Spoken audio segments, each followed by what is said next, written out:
कामचोर बहू। कांता बहन की दो बहुएं थी, बड़ी कल्पना और छोटी प्रिया। कल्पना का जैसा नाम वैसा ही काम। सारा दिन कल्पनाओं में रहती, ना कोई काम करती न कोई धाम।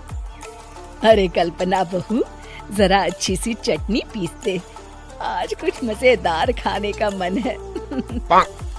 पेट में जलन हो जाएगी माँ जी बुढ़ापे में, और वैसे भी मेरा काम करने का वक्त शाम का है, अब प्रिया को ही बोल दो।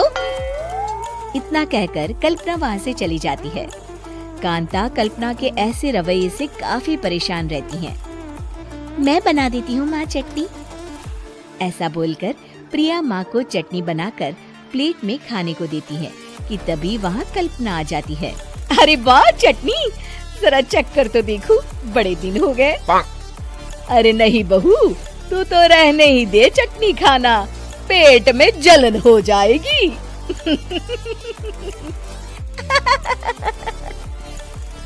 इतना कहकर कांता और प्रिया दोनों हंसने लगते हैं। कल्पना सारा दिन या तो मोबाइल में यूट्यूब देखती या फिर सोती रहती। उसका कमरा भी बिखरा और गंदा रहता।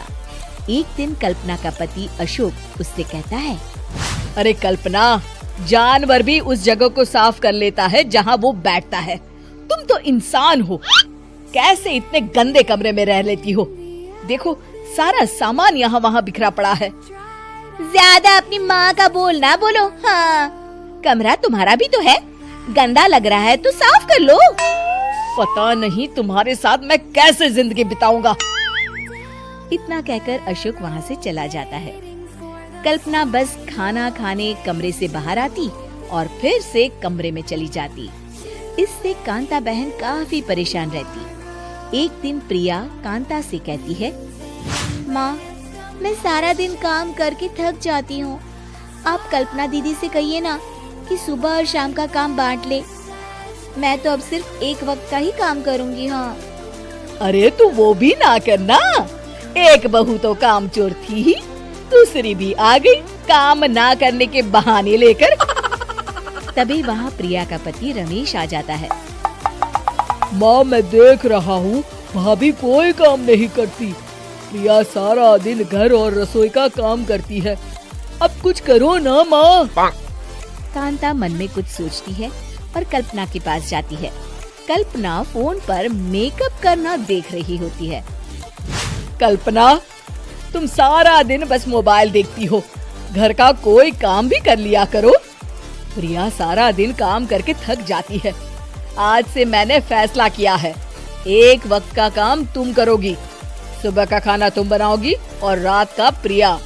आप लोगों ने काम को हवा बना रखा है। अरे पता नहीं थोड़ा सा ज्यादा काम करने में आप लोग घबरा क्यों जाते हैं। और हाँ, बहुत ज्यादा प्रिया की तारीफ मत करिए मेरे सामने, बड़ी बहू तो मैं ही रहूंगी।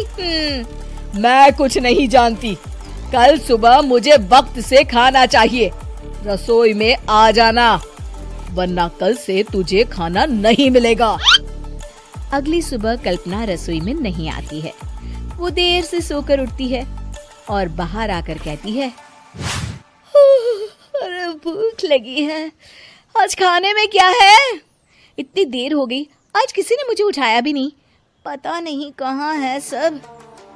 कल्पना को घर में कोई नहीं दिखता। वो रसोई की तरफ जाती है जहाँ बड़ा सा ताला लगा होता है। अरे रसोई में ताला! ओ, मैं तो भूल ही गई थी। माँ ने आज से सुबह का खाना मुझे बनाने को कहा था।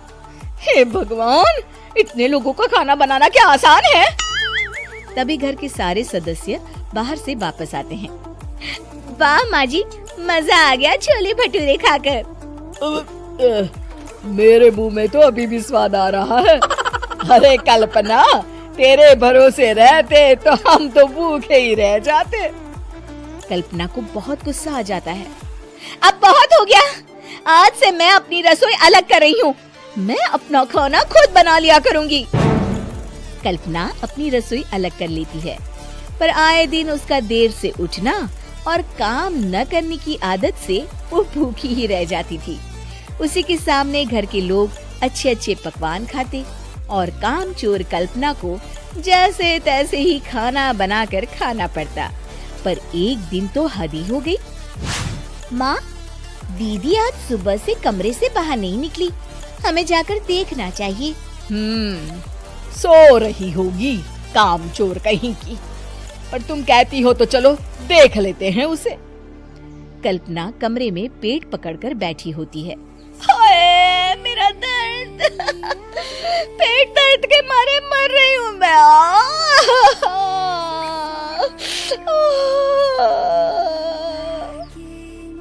अरे दीदी क्या हुआ? पेट में दर्द क्यों हो रहा है? डॉक्टर को दिखाया आपने? माँ, कल्पना खड़ी होती है और माँ जी के पास आती है। मुझे माफ कर दीजिए, अब से मैं सारे काम में मदद करूंगी, कभी आलस और काम चोरी नहीं करूंगी। हाँ वो तो ठीक है, लेकिन अचानक क्या हो गया जो तू काम करने को तैयार हो गई? कामचोर कल्पना। माँ, लगातार बासी और उल्टा पुल्टा खाना खाने के कारण मेरे पेट में इन्फेक्शन हो गया है। काम न करना पड़े इसलिए मैं 2 दिन का खाना एक दिन ही बना लेती थी। बासी और खराब खाना खाने के कारण लेने के देने पड़ गए। पेट में दर्द हो रहा है। चलो अच्छा हुआ, देर आए दुरुस्त आए।